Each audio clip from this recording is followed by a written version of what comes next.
اور اب کچھ بات کریں گے کراچی کے موسم کے حوالے سے۔ کراچی میں بارش کا سلسلہ وقفے سے جاری ہے۔ آج بھی صبح سے شہر کے مختلف علاقوں میں بوندا باندی ہو رہی ہے۔ محکمہ موسمیات کے مطابق ناظم آباد میں سب سے زیادہ 46 ملی میٹر سے زائد بارش ریکارڈ کی جا چکی ہے۔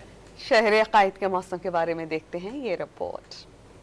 کراچی میں مونسون نے رنگ جما دیا۔ شہر کے مختلف علاقوں میں بوندا باندی نے رم جھم جیسا سما باندھ دیا۔ کہیں کہیں آسمان پر سورج اور بادلوں کی آنکھ مچولی بھی جاری ہے۔ تاہم محکمہ موسمیات نے آج مزید بارش کی پیش گوئی کی ہے۔ موسم کا حال بتانے والوں کے مطابق بارش کا سلسلہ کل تک جاری رہے گا۔ محکمہ موسمیات نے کراچی میں ہونے والی بارش کے اعداد و شمار جاری کر دیے۔ محکمہ موسمیات کے مطابق سب سے زیادہ بارش ناظم آباد میں 46.5 ملی میٹر ریکارڈ کی گئی۔ ملیر ہالٹ میں 39.8، قائد آباد میں 27، پی اے ایف فیصل بیس میں 23 اور ابراہیم حیدری میں 13 ملی میٹر بارش ریکارڈ ہوئی۔ جناح ٹرمینل پر 6.4 اور یونیورسٹی روڈ پر 5.8 ملی میٹر بارش ریکارڈ کی گئی۔ دوسری جانب برساتی پانی جمع ہونے کے باعث شہر کی متعدد شاہراہیں بیٹھ گئیں۔ عیسیٰ نگری کے سامنے سڑک پر 4 سے 6 فٹ گہرا گڑھا ٹریفک کی روانی میں رکاوٹ بنا ہوا ہے۔ سخی حسن پر بس روٹ 2K کے اسٹاپ پر سڑک دھنس گئی۔ لیاقت آباد میں سڑک بیٹھنے کے باعث بننے والے گڑھے میں